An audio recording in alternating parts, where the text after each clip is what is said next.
Today is Tuesday, February 11th, AD 2025. This is the Africa Review in 5, written by Paul Schleierlein and presented by Yamikani Katunga. How should South Africa respond to American sanctions? In 1662, Jan van Riebeeck and the first Dutch settlers arrived at South Africa's Table Mountain. By the 1830s, the descendants of their Dutch forebears, called Afrikaners, had tired of British rule and the friction with the Xhosa. With pastoral life becoming harder to achieve and the broad hinterland increasingly tempting, Louis Tricard and the Trek Boers began the Great Trek Inland in 1837. Since then, the Afrikaner has waged many battles, playing both vanquished and victor, imposed her fair share of prejudiced legislation, borne the loss of power, shifted from oppressor to oppressed, and resettled to Britain, New Zealand, Australia, and every corner of the globe. Yet, South Africa has remained her treasured habitation. Just under 200 years separated the Van Riebeeck landing and the first exodus. Now, another 2 centuries demarcate today from the first wagon wheels rolling north. The question arises, is 2025 the year of another massive Afrikaner departure from their beloved South Africa? On the 7th of February 2025, the United States issued a 2-pronged executive order removing financial assistance from South Africa and promoting resettlement of Afrikaners facing government-sponsored, race-based discrimination. Never in 3.5 centuries of Afrikaner existence has such an olive branch from a foreign power been extended to her people. While South Africans have been emigrating for decades, the United States has never been a soft target. That's changed. Like John the Baptist widening the way for success, President Trump and the new administration has now removed immigration obstacles, no doubt through the influence of Elon Musk, a South African by birth and the world's richest man. Why has the United States placed sanctions upon South Africa? President Trump gives the reason in an order entitled Addressing Egregious Actions of the Republic of South Africa. It reads as follows. In shocking disregard of its citizens' rights, the Republic of South Africa recently enacted Expropriation Act 13 of 2024 to enable the government of South Africa to seize ethnic minority Afrikaners' agricultural property without compensation.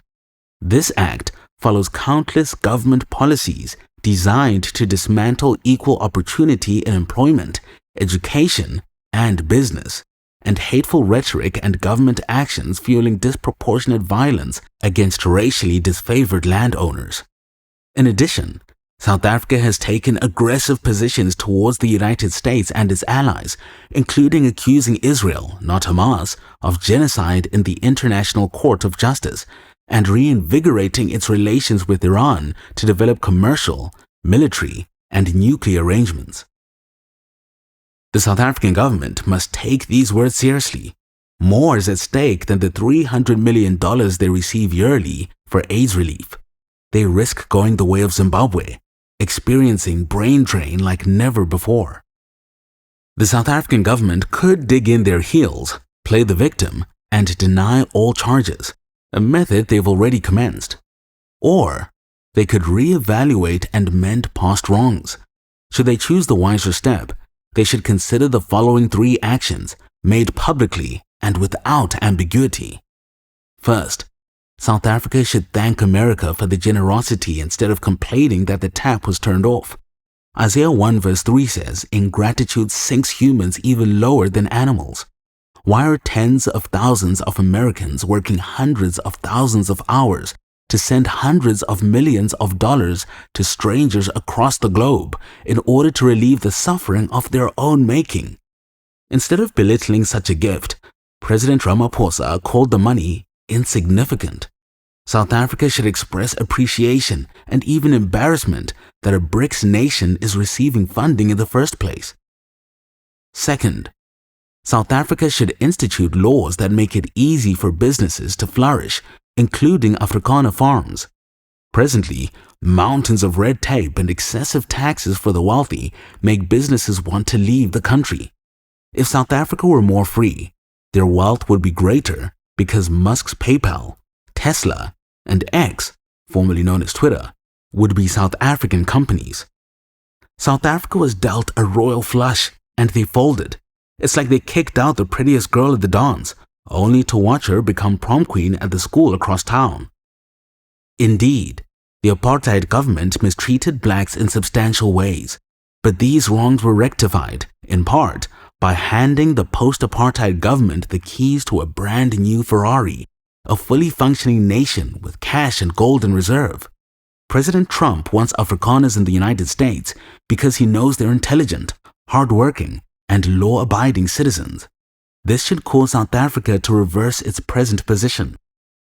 Finally, South Africa should renounce their most foolish domestic and foreign policies like expropriation without compensation, BEE, and other race-based discrimination, support for the Hamas genocide, and disregard for the decades of horrific white farmer murders. Lest you doubt the latter item, just look at the fortresses Afrikaners must build to protect themselves, or go to the Boer X account and weep as thousands sing for the death of white farmers with no fear of reprisal. America is no gilded saint. She bears the guilt for 1,000 immoralities. However, on many points, including the topic of this article, she is right, like the king of Nineveh before him in Jonah 4. President Ramaphosa would do well to correct the nation's wrongs before it's too late. And that's it for the Africa Review in 5 on this Tuesday, February 11th in the year of our Lord 2025. Comment with your thoughts on how South Africa should respond to America, and don't forget to subscribe to the Missionary Minds podcast on YouTube, Spotify, or Apple Podcasts. I'm Yamikani Katunga. Be not wary in well-doing.